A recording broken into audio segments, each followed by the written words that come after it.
नमस्कार दोस्तों, मैं हूं संत दुबे और आज आपको लेकर हम आए हैं अघोरी के किले पर।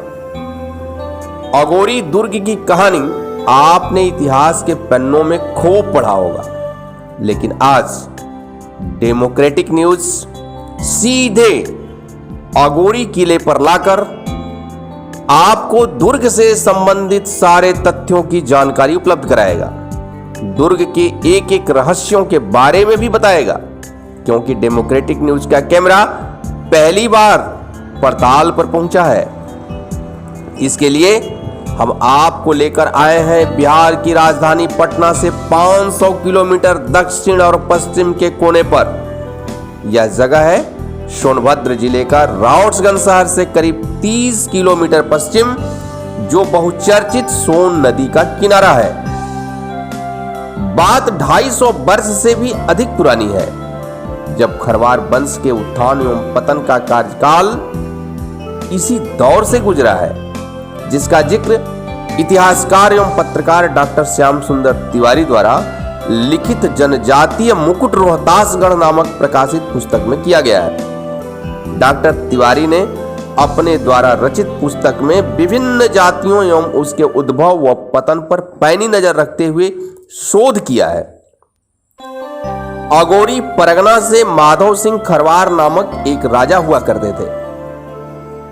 समझा जाता है कि अघोरी दुर्ग की स्थापना उनके द्वारा 1743 ईस्वी में कराया गया था। यह किला सोन नदी के किनारे है और पहाड़ी पर स्थित है। किले के दोनों तरफ से नदी प्रवाहित होती है, जिसे सोन नद कहा जाता है। सरकार की उदासीनता के चलते उसे पर्यटक के रूप में विकसित आज तक नहीं किया गया। न तो उसका रखरखाव ही हो पाया है और न ही उसकी कोई व्यवस्था की गई है।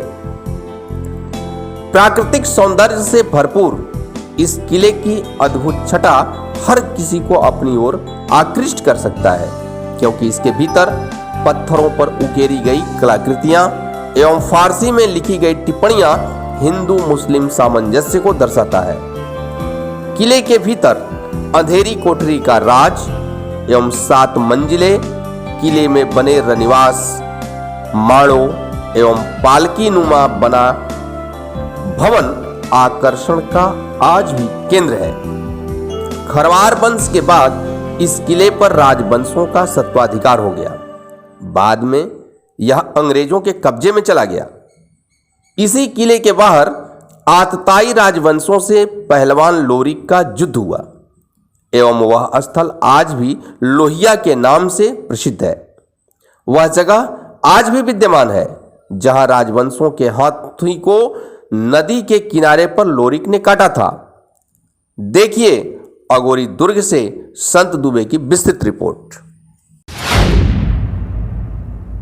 आज हम आपको एक ऐसे दुर्ग के अंदर ले चलेंगे जिसे आप इतिहास के पन्नों में सुन रहे होंगे। और इस जगह पे हम आपको ले आए हैं।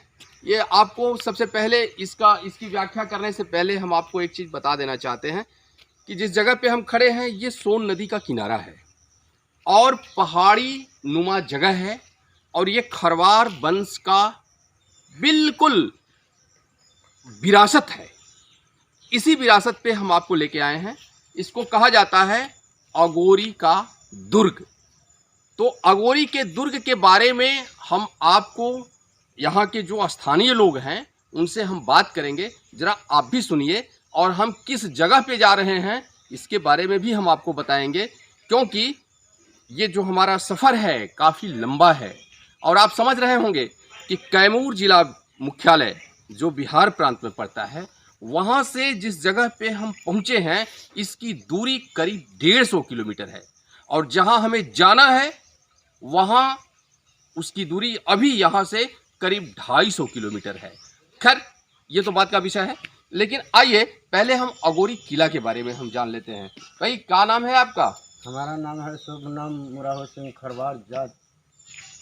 अच्छा, मुराहू सिंह खरवार। हाँ। आप खरवार जाति से बिलोंग करते हैं। हाँ। अच्छा, आप एक बात बताइए, ये दुर्ग किस नाम से प्रसिद्ध है? ये दुर्गा के नाम से प्रसिद्ध है। अगोरी किला, अच्छा अगोरी ध्रुव, अच्छा अगोरी प्रगना। अच्छा हाँ, यही प्रसिद्ध है। अच्छा। यह क्या इसमें किला के भीतर कुछ है खासियत? खासियत यही है कि ढह पड़ रहा है। 3 द्वार का किला है, पहले ये है और दूसरा में कचहरी है। अच्छा, और हमको ले चलेंगे अंदर में? हाँ, आइए ना, थोड़ा चलिए।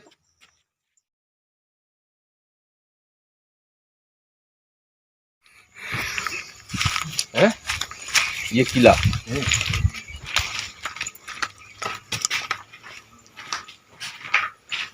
बड़ा अंधेरा है।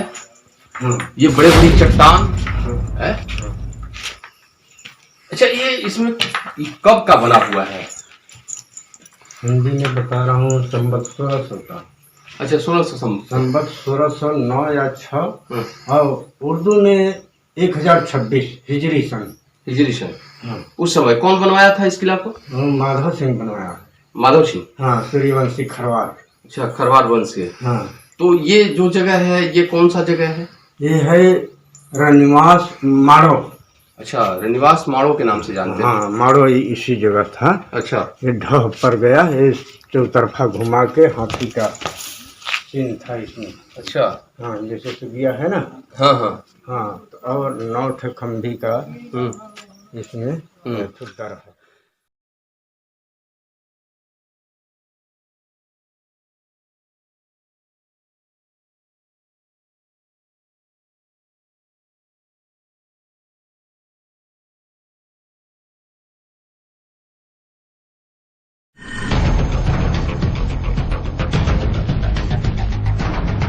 अब देखिए, किला के हम गर्भगृह में आ गए हैं और इसको बोला जाता है कि ये अंधेरी कोठरी है। जरा आप भी देखिए, ये बहुत पुराना है। कितना पुराना है आप सुन चुके हैं। देखिए इसकी नक्काशी, और इसमें अभी इस समय घड़ी में करीब 10 बज रहा होगा और 10 बजे के समय सूर्य का प्रकाश चारों तरफ से किला के इर्द गिर्द में घूम रहा है, लेकिन उस प्रकाश के बीच इस अंधेरे में हम लोग खड़े हैं। इसमें कहीं से कोई लाइट नहीं है, इसका रख रखाव भी नहीं है। ये यहाँ के रखवाली करने वाले हैं और इन्हीं से हम सारी बात जानेंगे। हम आपको ले चलते हैं अंधेरी कोठरी के तरफ। बहुत अंधेरा है, लेकिन हम प्रयास करते हैं आपको दिखाने के लिए। ये एकदम बिल्कुल अंधेरा है और बहुत खतरनाक है, क्योंकि इसमें खतरे से खाली भी नहीं है। आप देख रहे होंगे कि पूरा चमगादड़ चारों तरफ से है। ये हम आपको इसका सिर्फ नजारा दिखाना चाहते हैं। बहुत मुश्किल है इसमें घुसना, और एक नए होने के चलते इसके भीतर प्रवेश करना भी खतरे से खाली नहीं है। अब हम मोबाइल के टॉर्च और अन्य टॉर्च के प्रकाश का सहारा ले रहे हैं। जरा सा आप भी देखिए कि ये कितना दुर्गम होगा। जिस समय बना होगा उस समय ये कितना अंधेरा रहा होगा, और कैसे यहाँ लोग किस उद्देश्य से लोग बनाए होंगे, इसको जरा सा आप समझिए। इसमें हमको लगता है कि विषैले जानवर भी होंगे। क्या दादा, विषैले जानवर होंगे ना? सर्प होंगे। हाँ सर। अच्छा, तो इसमें कैसे आप घुसते होंगे? ये ऐसे घुसा नहीं जाता है, कोई नहीं जाता है।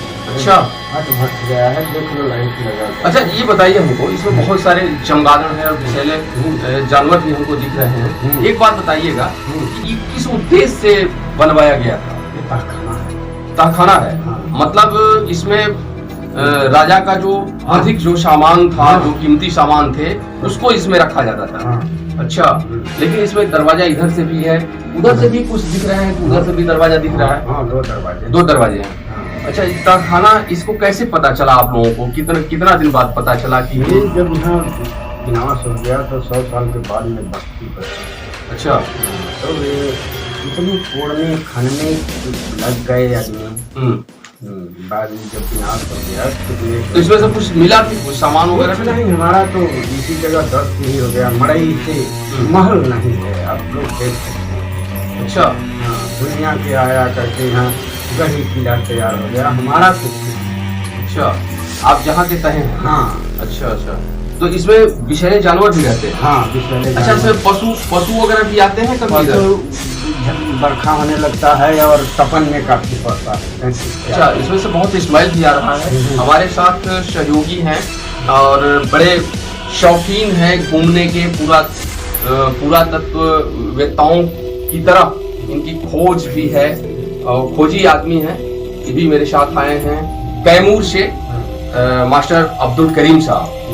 तो हम इनको आग्रह करेंगे कि जरा सा एक बार ये भी सामने आए और देखें कि आखिर ये क्या ईताखाना जो बना है किस उद्देश्य से बनाया गया होगा।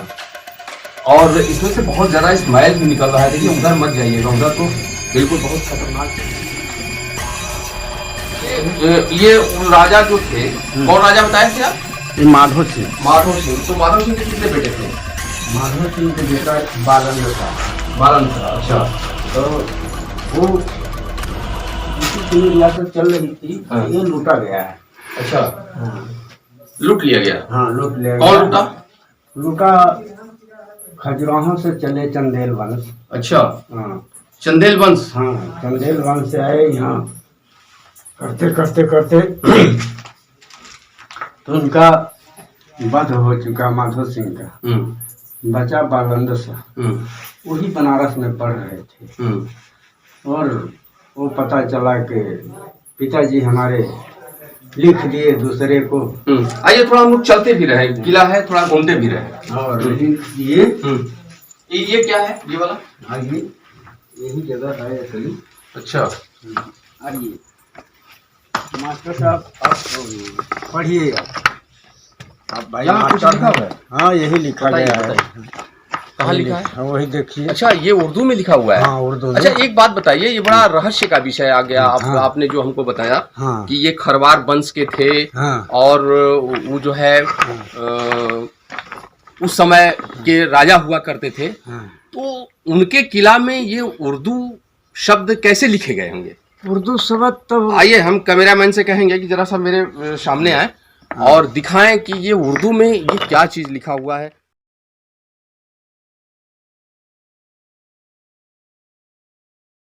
अच्छा दादा, आप तो बहुत जानकार लग रहे हैं और काफी दिनों से यहाँ हैं। हाँ। तो ये हिंदू राजा हुआ करते थे खरवार, हाँ। हैं? हाँ। तो फिर उनके महल में हाँ। ये उर्दू का उल्लेख जो हुआ है, हाँ। ये क्या शो करता है, क्या इंगित करता है? इंगित ये करता है हाँ। कि उर्दू का साथी संगी राजा का थे। अच्छा। हाँ। तो उर्दू में लिखवा दिए। हाँ। हिंदी में भी संबत 1600 मियाँ देवी के पास है। हाँ। हिंदी दिया है। हाँ। संबत 1600 हाँ। 6 और 9। अच्छा। और एक जगह का विजय उखाड़ दिया गया। हाँ। वो पता नहीं कौन ले गया, क्या कर दिया। इसका मतलब कि उस समय मुस्लिम शासकों से इनका काफी अच्छा संबंध रहा। हाँ है? हाँ। हिंदू मुस्लिम का सामंजस्य उस समय भी बहुत अच्छा था। हाँ। तभी ना हाँ। कि कोई राजा जो हिंदूवादी राजा है। हाँ। और अपने महल में उर्दू से सारी चीजों को लिखवाता है। देखिए हम बहुत हाँ। इमोशनल है इस बात को देख करके, क्योंकि ये शिलालेख पे है, ये आपका नहीं है, बहुत दिन का है। शिक्षित आदमी है, मैं बता रहा हूँ कि मेरे पास आज के ही समय में उर्दू का खतौनी खेवट जो कहा जाता है हमारे पास था, लेकिन हमारे बूढ़े पिताजी भूलवा दिए। अच्छा चलिए वो तो बात का विषय है। एक बात बताइए, अभी आज की खेत वाली अभी हम जो पूछ रहे हैं उसको बताइए। हाँ। ये देखिए बहुत नक्काशीदार है। हाँ तो ये और ये है क्या? ये छोटा में बना हुआ बड़ा शानदार और आलिशान दिख रहा है। ये चौपहला माना जाता है। चौपहला, इसमें क्या हो रहा था? कच्छ जैसे रानी राजा एसी में बैठते उठते थे। अच्छा। और आइए रानी का क्या नाम था दादा? रानी का नाम तो साहिबा बोला। साहिबा? हाँ। अच्छा। और भाई हम सुने हैं। अच्छा अच्छा। देखो हर समय नाम और काम करने का हाँ। यही इसको पालकी कहा जाता है। अच्छा ये पालकी नुमा बना भी है। हाँ। हैं? आइए भाई कैमरामैन से एक बार दिखाइए। चौथा वीडियो खींच लीजिए। ये बड़ा शानदार है, वास्तव में ये पालकी नुमा बना है। हाँ। ये पालकी का ही दिया हुआ है स्वरूप है। हाँ। अच्छा ये बात बताइए कि सुरंग टाइप का ये नीचे भी दिख रहा है। हाँ तो ये 7 परत का किला है ना। 7 परत का किला है। हाँ 3 परत तो मुझे आपको दिखाई पड़ेगा। अच्छा।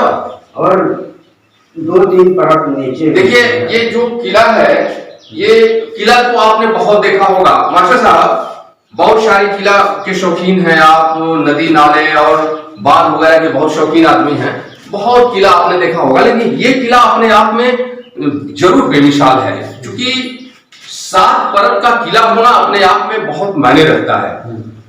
मतलब यूं कह लिया जाए कि ये 7 मंजिला उस जमाने का था, लेकिन 3 जो इसका ऊपरी सतह है वो आज भी विद्यमान में दिख रहा है। और इसका अंदर वाला जरा सा हम कहेंगे कैमरामैन से कि आ जाएंगे यहाँ, ये देखिए ये सिद्ध करता है कि इसके नीचे भी और भी किला है। हालांकि हम लोग बीच में हैं, और जब हम लोग यहाँ आए तो ये समझ में नहीं आया कि हम लोग सबसे ऊपरी सतह पे हैं। हम लोग को नहीं पता चला, हम लोग सोचे कि अभी फर्स्ट फ्लोर पे ही है, लेकिन हम लोगों के भीतर भी अभी किला का स्वरूप है।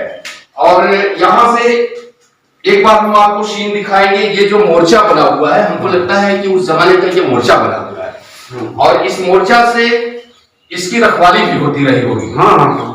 खैर आप बता रहे हैं कि इसमें राजा और रानी रहा करते थे, पालकीनुमा बना भी है, वास्तव में भी बना है। और यहाँ से बिल्कुल सटा, इस किला के सटे सटे ये सोन नदी है।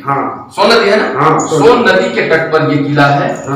और इतना सुंदर हवा इस समय आ रहा है, जैसे एक उस समय भी कितना बेहतरीन रहा होगा, क्योंकि जरूर एसी टाइप का रूम रहा होगा उस समय का, क्योंकि चारों तरफ से हम देख रहे हैं कि खिड़की है, और इस खिड़की से उधर प्राकृतिक सुरम्य वातावरण से निकलती ये जो शुद्ध हवाएं हैं इस महल तक पहुंचती थी। तो हो सकता है कि ये जगह रहा हो, खरवार वंश के उस उद्भव का समय रहा होगा जिस समय की लोग राजा और रानी यहाँ निवास करते होंगे। अच्छा और दिखाइए ना, और कुछ दिखाइए किला का कुछ स्वरूप। बड़ा शानदार है भाई, ये देखने पर बहुत अजीबोगरीब लग रहा है। दिया गया। आखिर क्यों इसको मिटाने की कोशिश की गई, इस साक्ष्य को हटाने की कोशिश क्यों की गई? ये मिटाने का कि इतिहास कोई पकड़ न पावे, और क्या। राजाओं के इतिहास को तो कोई छुपाता नहीं है, निश्चित रूप से कोई न कोई आक्रमण किया होगा जो इसको मिटाने की कोशिश किया होगा। ये देखिए, इन्हें बड़े प्यार से मनिया देवी के नाम से जाना जाता है। हालांकि ये किला की देवी हैं। हर राजा जब अपने दुर्ग की स्थापना करते थे तो वहाँ अपने अपने हिसाब से पीर, पैगंबर और देवी और देवताओं की स्थापना किया करते थे अपने किला के नीचे, ताकि ये माना जाता था कि ये जब ईश्वर के ये प्रतीक होंगे किला के बाहर तो हमारे दुर्ग की रखवाली करेंगे, रक्षा करेंगे, और जो दुश्मन हमारे पर आक्रमण करेंगे उससे ये निपटने की ताकत देंगे। यही बात है ना। थक गए हैं और पैर भी एकदम पूरा जवाब दे रहा है, क्योंकि ये काफ़ी लंबा चौड़ा किला है और किले के हम बिल्कुल दक्षिण वाले भाग पे हैं, खड़े हैं। ये आप देख रहे होंगे कि इसका भग्नावशेष यहाँ खड़ा है और सामने में ये पहाड़ी है। अति दुर्गम जगह है, यहाँ पहुँचना सारे लोगों के बस की बात नहीं है।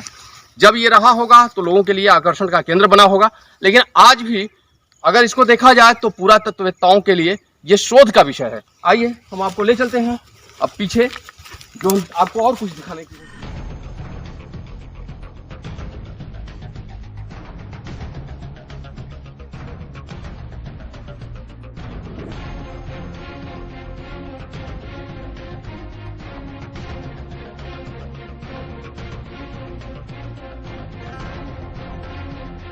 देखिए, ये बहुत ही खतरनाक जगह है। आप समझ सकते हैं कि हम आपको ये दिखाने के लिए कितने खतरनाक रास्ते से ले आए हैं।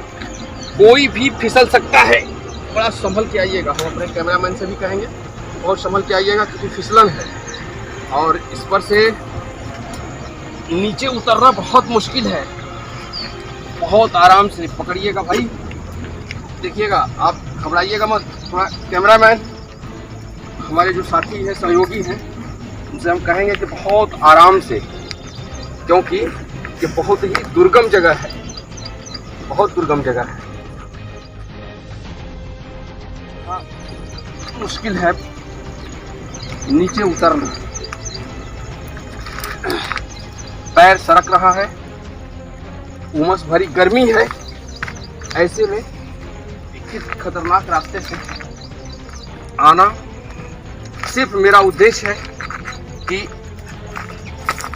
आप तक डूबते हुए इस विरासत को हम पहुंचाएं और इतिहासकार और शोधकर्ता या सरकार तक खबर के माध्यम से अपनी बात वहां तक पहुंचाएं, लोगों का ध्यान आकृष्ट करें।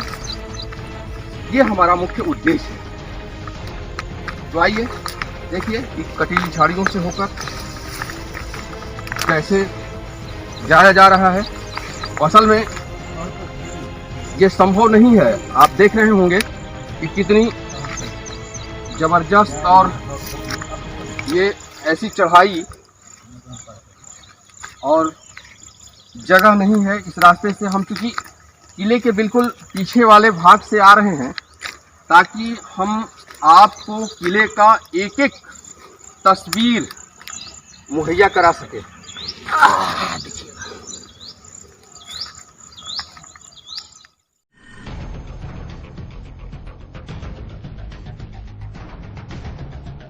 मास्टर अब्दुल करीम साहब, मैं उनका शुक्रगुजार हूँ कि उन्होंने ऐसी जगह पर लाकर और ये सीधी तस्वीर आप तक पहुंचाकर बहुत शानदार काम किए ताकि आप इस विरासत को भी देख सकें। तो अब हम यहाँ नीचे उतर गए।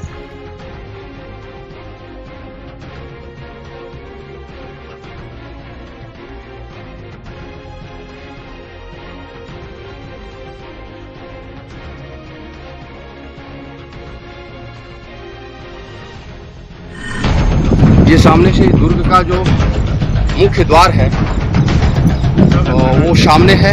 और ये सामने वाला क्या है जिसमें कचहरी? अच्छा, वो कचहरी है, राजा की कचहरी लगती थी। लेकिन एक बात बताइए कि आसपास में कोई गांव नहीं दिख रहा है। अरे गाँव फिर कौन लोग थे जो इस कचहरी में आते थे?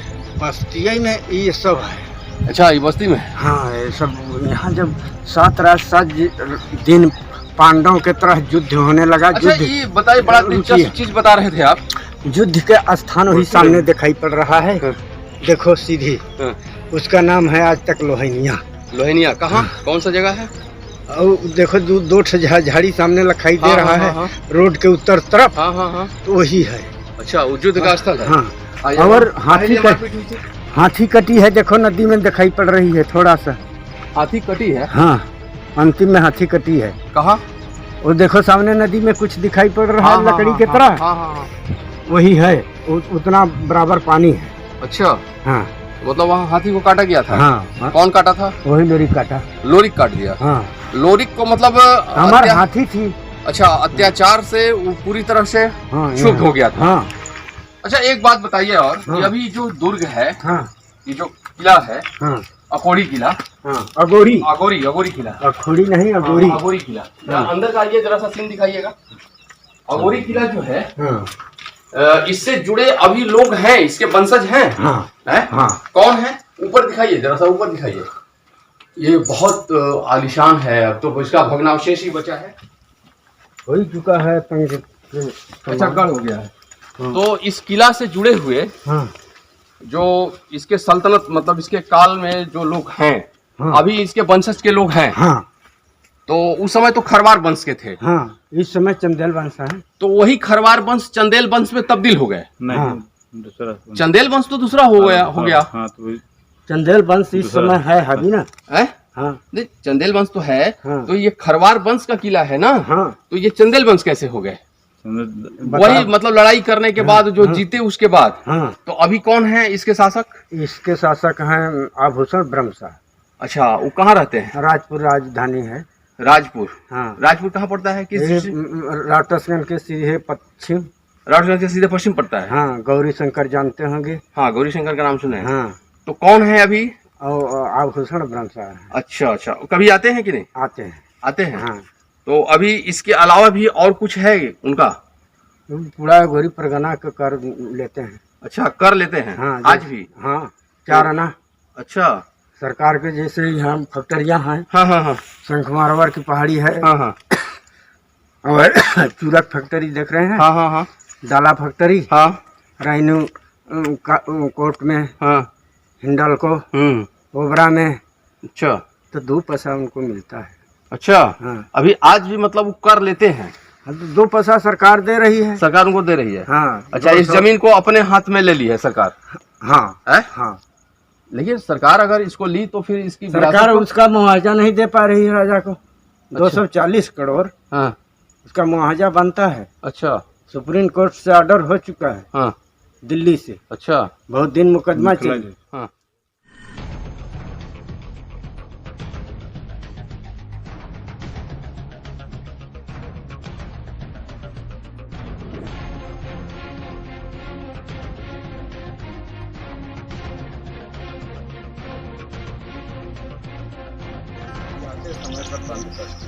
अच्छा, जब यहाँ से राजा चले गए तो?